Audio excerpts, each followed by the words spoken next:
بسم اللہ الرحمن الرحیم۔ السلام علیکم ورحمۃ اللہ وبرکاتہ۔ عابد راجہ سٹوریز کی طرف سے آج میں اپنے دوستوں کو ایک بہت ہی پیارا واقعہ بتاؤں گا۔ آپ دوستوں نے اس پر غور کرنا ہے اور اس سے سبق حاصل کرنا ہے۔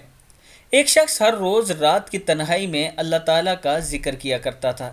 اس کام میں اس نے کبھی ناغہ نہ کیا تھا۔ ایک دن شیطان نے اس کے دل میں وسوسے ڈالے کہ اے شخص، تو ہر روز رات کو اللہ اللہ کرتا ہے اور ایک مدت گزر گئی ہے اس کام کو کرتے ہوئے، لیکن کیا کبھی ایک بار بھی اللہ تعالیٰ کی بارگاہ سے جواب میں لبیک ہوئی ہے؟ تو کس عاجزی اور انکساری سے اللہ کی ضربیں لگاتا ہے، لیکن بارگاہ خداوندی سے تجھے ایک جواب تک نہیں آیا۔ اس شخص کے دل میں اس خیال کا آنا تھا کہ وہ پریشان ہو گیا اور شکستہ خاطر ہو کر لیٹ گیا۔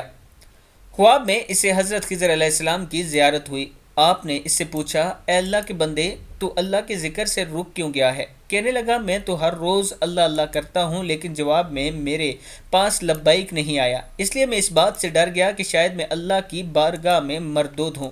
یہ سن کر حضرت خضر علیہ السلام نے فرمایا، اے شخص، اللہ پاک نے مجھ سے فرمایا، جا میرے اس بندے سے کہہ دے کہ تیرا اللہ اللہ کہنا میرے ہی کرم کی وجہ سے، کیا میں نے تجھے اپنے کام میں نہیں لگا رکھا ہے؟ تیری طلب تڑپ کی مجھے سب پتہ ہے، میں تجھے بھولا نہیں ہوں، نہ ہی میں نے تجھے نظر انداز کیا ہے۔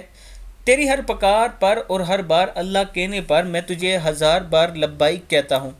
تجھے یہ سوچ، یہ عمل، یہ طلب میں نے ہی دی ہے اور میں نے ہی تجھے اس کام پر لگایا ہے، اور اصل میں تجھ سے زیادہ مجھے ہی تیرا اشتیاق و شوق ہے۔ اس شخص نے یہ خواب دیکھا تو ہڑبڑا کر اٹھ بیٹھا اور فوراً صدق دل سے توبہ طائب کی اور پھر دوبارہ سے اللہ تعالیٰ کے ذکر میں مشغول ہو گیا ہے۔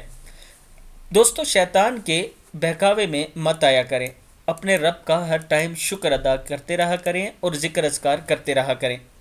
اس ویڈیو کو آپ دوستوں نے آگے شیئر بھی کرنا ہے اور چینل کو سبسکرائب بھی کرنا ہے۔ السلام علیکم ورحمۃ اللہ وبرکاتہ۔